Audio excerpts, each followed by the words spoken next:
دوستو یہ بھٹو صاحب کے سلسلے کی 31ویں ویڈیو ہے۔ بھٹو صاحب نے جس ہندہ پیشانی کے ساتھ اپنی پھانسی کی خبر سنی اس پر میں نہ صرف حیران ہوا بلکہ میرے اندر میرا ضمیر مجھ سے بغاوت کر رہا تھا۔ میں اپنے آپ سے کہہ رہا تھا کہ اس لیڈر کو ہم پھانسی لگا رہے ہیں جو اپنی موت کی خبر اس ہندہ روئی اور بے نیازی سے سن رہا ہے۔ مجھے اپنے اندر سے آواز سنائی دے رہی تھی کہ اس شخص کی موت ہماری قوم اور ملک کے لیے سب سے بڑا المیہ ثابت ہوگی۔ میں شاید زندگی میں پہلی دفعہ خود پر ہر طرح کا کنٹرول ختم ہوتا محسوس کر رہا تھا۔ بھٹو صاحب نے جیل سپرنٹینڈنٹ کی آنکھوں میں آنکھیں ڈال کر حاکمانہ انداز میں کہا، پھانسی سے 24 گھنٹے پہلے مجاز اور مستند حاکم کے ذریعے مجھے بتایا جانا چاہیے تھا، لیکن ایسا نہیں کیا گیا۔ اس کے برخلاف جب آج 11:30 بجے میری بیٹی اور میری بیوی مجھ سے ملیں تو ان کو بھی یقین نہ تھا۔ میں نے جیل سپرنٹینڈنٹ کو بلایا اور اس سے ضروری وضاحت کے لیے کہا۔ تب اس نے مجھے غیر مشروط طور پر بتایا کہ میری پھانسی کا حکم اسے مل گیا ہے جو اس کے پاس ہے۔ اس نے مجھے یہ بھی بتایا کہ میرے دوسرے رشتہ دار جن میں میری بہن منور الاسلام اور میرا چچا زاد بھائی ممتاز علی بھٹو، میری بیوی اور میری بیٹی چلے جانے کے بعد مجھ سے ملیں گے۔ اس نے مجھے یہ بھی بتایا تھا کہ ملاقاتیوں کے بعد وہ خود بعد دوپہر 1:50 پر میری وصیت کے لیے آئے گا۔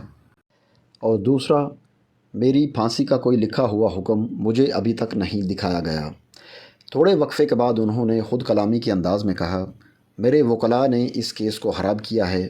یحییٰ میری پھانسی کا ذمہ دار ہے۔ وہ مجھے غلط بتاتا رہا۔ اس نے اس کا ستیہ ناش کیا ہے۔ اس نے ہمیشہ سبز باغ دکھائے۔ پھر کہنے لگے، میری پارٹی کو مردہ بھٹو کی ضرورت تھی، زندہ بھٹو کی نہیں۔ جب میں نے افسوس ظاہر کیا تو انہوں نے میرا ہاتھ تھام کر کہا، مجھے افسوس ہے کہ میرے وکلاء کا برتاؤ آپ کے ساتھ اچھا نہیں تھا۔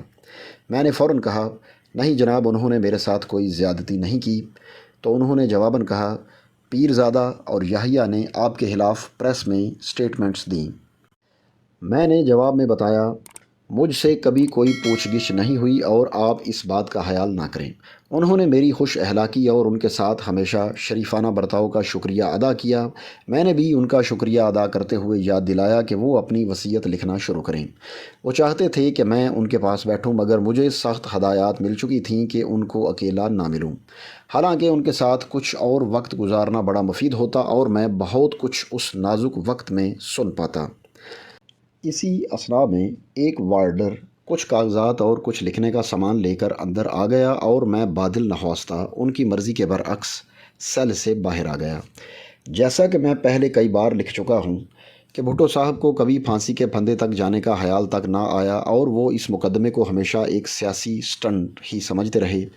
3 اپریل کو ان کی بیگم اور بیٹی کو تو معلوم ہو گیا تھا کہ حکومت ان کو پھانسی لگانے کا تہیہ کر چکی ہے، لیکن بھٹو صاحب کو ابھی تک سب کچھ دکھاوا ہی معلوم ہو رہا تھا، کیونکہ جیل حکام نے پھانسی لگنے سے 7 دن پہلے ان کو سرکاری اطلاع نہ دی تھی۔ بیگمات کے انٹرویو کے دوران بھٹو صاحب نے جب جیل سپرنٹینڈنٹ کو اپنے پاس بلایا اور پوچھا کہ میرے باقی رشتہ داروں کی ملاقات کب ہونی ہے، تو ان کو بتایا گیا کہ بیگمات کی ملاقات کے بعد ہوگی۔ جیل سپرنٹینڈنٹ نے یہ بھی بتایا تھا کہ دوپہر 2 بجے کے لگ بھگ وہ ان سے وصیت لکھوانے آئے گا۔ اسی وقت جب انہوں نے اپنی پھانسی کے حکم کے متعلق دریافت کیا تو بھی بتایا گیا تھا کہ تحریری حکم جیل سپرنٹینڈنٹ کو مل چکا ہے، جو ان کو بیگمات کی ملاقات ختم ہونے پر دکھایا جائے گا۔ بعد میں شام 6 بجے کے فوراً بعد سرکاری حکام نے ان کو سرکاری طور پر سب کچھ بتا دیا، تو بھی ان کو کچھ شک ضرور رہا ہوگا۔ لیکن جب انہوں نے مجھ سے اکیلے میں پوچھا کہ یہ کیا ڈرامہ ہو رہا ہے اور میں نے صاف بتا دیا تو کسی شک کی گنجائش باقی نہ رہی، کیونکہ مجھ پر میرے خیال میں ان کا پورا اعتماد ہو چکا تھا۔ تب انہوں نے خود کو موت کے سامنے پایا۔ میں سمجھتا ہوں کہ آخر وہ انسان تھے۔ موت کا سامنا کرتے وقت گھبراہٹ ایک فطری بات ہے۔ سرکاری افسران اور میرے ان کے سیل سے باہر جانے کے بعد انہوں نے ڈپٹی سپرنٹینڈنٹ خواجہ غلام رسول، جن کو میں نے ایک بڑا منجھا ہوا اور عقل مند جیل حاکم پایا، کی نگرانی میں شام 7:05 پر شیو بنوائی۔ شیو کے دوران انہوں نے ڈپٹی سے مندرجہ ذیل بات چیت کی۔ مسٹر بھٹو، ڈپٹی صاحب، آپ لوگوں کو ایسا لیڈر کہاں سے ملے گا، مگر آپ کو ضرورت ہی کیا ہے؟ ضرورت تو غریبوں کو تھی۔ میں موچی دروازے میں موچیوں کے سامنے تقریریں کیا کرتا تھا، کیونکہ میں خود موچی ہوں، تم لوگ غریبوں کا لیڈر چھین رہے ہو، میں انقلابی آدمی ہوں، غریبوں کا حامی۔ یار مجھے مارنا ہی تھا تو 2 سال خراب کیوں کیا؟ میری عزت کیوں نہیں کی جو ساری دنیا میں ہے؟ مجھے کسی ریسٹ ہاؤس یا کسی کوٹھی میں رکھتے اور عزت سے مار دیتے۔ آج اسلامی کانفرنس کے چیئرمین کو، جسے ساری دنیا کے مسلمانوں نے منتخب کیا ہے، شیو کرنے کی بھی اجازت نہیں۔ ساتھ کھڑے ہو تاکہ بلیڈ سے خود کو ضرب نہ لگا لوں۔ دوسری بات، ہاں تجھے یار میں نے بہت تنگ کیا ہے، مجھے معاف کر دینا۔ دوسرے مجرموں سے جھوٹ بکواس کرا کر مجھے پھانسی کے پھندے پر چڑھا کر انہیں چھوڑنا چاہتے ہو۔ پھر انہوں نے باہر والے سنتری کو بلایا اور ڈپٹی صاحب سے کہا، میرے مرنے کے بعد یہ گھڑی اس سپاہی کو دے دینا۔ ڈپٹی سپرنٹینڈنٹ نے جواب دیا، ٹھیک ہے جناب۔ اس وقت فوج کی گارڈ بھی لگ چکی تھی اور وہ جوان حوالدار مہدی خان 27 پنجاب کا تھا۔ شام 8:05 پر جب مشقتی عبد الرحمن نے بھٹو صاحب کے کہنے پر کافی کا کپ بنا کر دیا تو بھٹو صاحب کی آنکھوں میں آنسو آ گئے اور انہوں نے اس سے کہا، رحمان مجھ سے کوئی غلطی ہو گئی ہو تو مجھے معاف کر دینا۔ پھانسی تو لگ ہی جانا ہے۔ آج میری آخری رات ہے تیرے ساتھ، میں صرف چند گھنٹوں کے لیے تیرا مہمان ہوں۔ بھٹو صاحب 8:15 سے 9:40 تک اپنی وصیت لکھتے رہے۔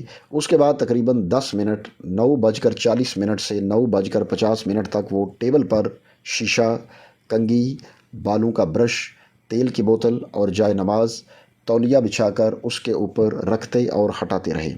پھر 9:55 تک اپنے دانت برش کے ساتھ صاف کیے اور منہ ہاتھ دھویا، بالوں کو کنگھی سے سنوارا۔ پھر تقریباً 5 منٹ کے لیے سگار کی راکھ اور چند جلے ہوئے کاغذات کی راکھ ایک کاغذ کی مدد سے صاف کرتے رہے۔ دوبارہ شام 10:10 سے 11:05 تک لکھتے رہے۔ اس کے بعد انہوں نے تمام کاغذات جو انہوں نے لکھے تھے جلا ڈالے۔ جلے ہوئے کاغذات کی راکھ سارے سیل میں پھیل گئی۔ انہوں نے مشقتی عبد الرحمن کو بلایا اور اسے سیل صاف کرنے کو کہا۔ انہوں نے سنتری سے پوچھا، کتنا وقت رہ گیا ہے؟ سنتری نے جواب دیا کہ جناب کافی وقت ہے۔ کہنے لگے، کتنا؟ 1 گھنٹہ 2 گھنٹے؟ مگر سنتری خاموش رہا۔ پھر خود ہی کہا کہ 1-2 گھنٹے سو سکتا ہوں۔ سنتری نے جواباً کہا، جی جناب۔ پھر کہا، کہیں جگا تو نہیں دو گے؟ 11:10 پر سیل کھولا گیا اور مشقتی عبد الرحمن اندر آ گیا اور برش سے فرش صاف کیا اور ساری راکھ باہر نکال دی۔ پھر سیل بند ہوا اور بھٹو صاحب خاموشی سے لیٹ گئے۔ 11:25 پر کہا، میں کوشش کرتا ہوں کہ تھوڑی دیر سو لوں کیونکہ میں کل رات نہیں سویا۔ ویسے مجھے پتا ہے کہ آپ لوگ مجھے 12 بجے جگا دیں گے۔ کچھ دیر بعد لیٹے ہوئے انہوں نے صنم صنم پکارا۔ 11:05 پر اسسٹنٹ سپرنٹینڈنٹ مجید احمد قریشی اور کاظم حسین بلوچ آئے۔ انہوں نے باہر سے ہی مسٹر بھٹو کو جگانے کی کوشش کی مگر وہ نہ جاگے۔ مسٹر قریشی نے جیل دفتر ٹیلی فون کر کے پوچھا کہ کیا کیا جائے۔ انہیں بتایا گیا کہ سیل کھول کر اندر جا کر مسٹر بھٹو کو جگائیں۔ مسٹر قریشی نے سیل کھول کر اندر بھٹو صاحب کو جگانے کی کوشش کی مگر انہوں نے کوئی جواب نہ دیا۔ مسٹر قریشی نے ٹیلی فون پر دفتر میں اطلاع دی کہ بھٹو صاحب کوئی جواب نہیں دے رہے، جیسے کہ وہ بے ہوش ہیں۔ مجھے اس خبر پر کافی فکر لاحق ہوئی کیونکہ میرے فرائض میں سے ایک فرض یہ تھا کہ بھٹو صاحب کسی حالت میں بھی خودکشی نہ کریں۔ رات 12 بجنے میں سے 1 منٹ کم جیل سپرنٹینڈنٹ، جیل ڈاکٹر اور مجسٹریٹ کو لے کر سیکیورٹی وارڈ کے سیل میں داخل ہوا۔ بھٹو صاحب سیل میں گدے پر شمالاً جنوباً بائیں پہلو سے لیٹے ہوئے تھے اور ان کا منہ سیل کے دروازے کی طرف تھا۔ جب سیل کا تالا کھولا جا رہا تھا تو چودھری یار محمد اور جیل ڈاکٹر نے دیکھا کہ بھٹو صاحب نے اپنی ایک آنکھ کھول کر ہم سب کو دیکھا اور پھر آنکھ بند کر لی۔ میں نے اور چودھری یار محمد نے اندر داخل ہوتے ہی بار بار بھٹو صاحب کو نام لے کر پکارا مگر انہوں نے کوئی جواب نہ دیا۔ میں نے جیل ڈاکٹر صغیر حسین شاہ صاحب سے کہا کہ وہ بھٹو صاحب کو چیک کریں۔ ڈاکٹر نے بھٹو صاحب کی نبض محسوس کی اور پھر اسٹیتھوسکوپ کے ساتھ ان کے سینے کا معائنہ کیا اور ان کی آنکھ کو دیکھ کر کھڑے ہو گئے اور میرے کان میں بتایا کہ بھٹو صاحب ٹھیک ہیں۔ میں نے بھٹو صاحب کو پھر آواز دی مگر انہوں نے کوئی جواب نہ دیا۔ میں نے ان پر جھک کر ان کے کندھے کو ہلایا اور ان کو پھر پکارا مگر کوئی جواب نہ آیا۔ میں نے ڈاکٹر سے پھر کہا کہ ان کو چیک کریں۔ ڈاکٹر نے ایک بار پھر ان کی نبض اور چھاتی کا معائنہ کیا اور اٹھ کر میرے کان میں سرگوشی کے ساتھ بتایا کہ وہ بالکل ٹھیک ٹھاک ہیں۔ میں نے ڈاکٹر کو سیل سے باہر بلایا اور دلان میں ان سے کہا کہ بھٹو صاحب جواب کیوں نہیں دے رہے۔ ڈاکٹر نے مجھے یقین دلایا کہ بھٹو صاحب بالکل ٹھیک ٹھاک ہیں اور میں فکر نہ کروں۔ پھر چودھری یار محمد نے مجھے بتایا کہ جب دروازہ کھولا جا رہا تھا تو بھٹو صاحب نے ایک آنکھ کھول کر ہم سب کو دیکھا اور پھر آنکھ بند کر لی۔ وہ مکر کر رہے ہیں اور بالکل ٹھیک ٹھاک ہیں۔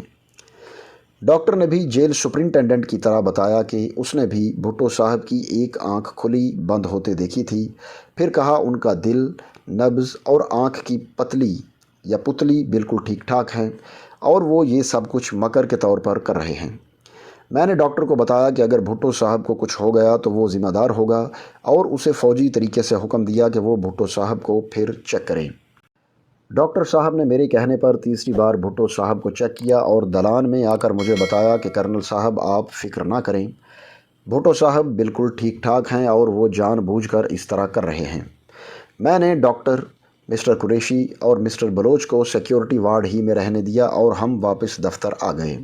آتے ہوئے میں نے ڈاکٹر صاحب سے پھر کہا کہ چند منٹوں بعد بھٹو صاحب کو پھر چیک کریں۔ رات 1:10 پر بھٹو صاحب خود اٹھ بیٹھے۔ مسٹر قریشی نے انہیں بتایا کہ نہانے کے لیے گرم پانی موجود ہے، مگر بھٹو صاحب نے جواب دیا کہ اب وہ نہانا نہیں چاہتے۔ دوستو، یہ اس سلسلے کی 31ویں ویڈیو تھی۔ اگر ویڈیو اچھی لگے تو لائک کریں، چینل پر نئے ہیں تو سبسکرائب کریں اور گھنٹی کے بٹن کو دبا کر نوٹیفیکیشنز آن کر لیں تاکہ ہماری تمام ویڈیوز کے نوٹیفیکیشنز آپ کو سب سے پہلے ملیں۔ اب آپ سے ملاقات ہوگی اگلی ویڈیو میں، تب تک کے لیے اللہ حافظ۔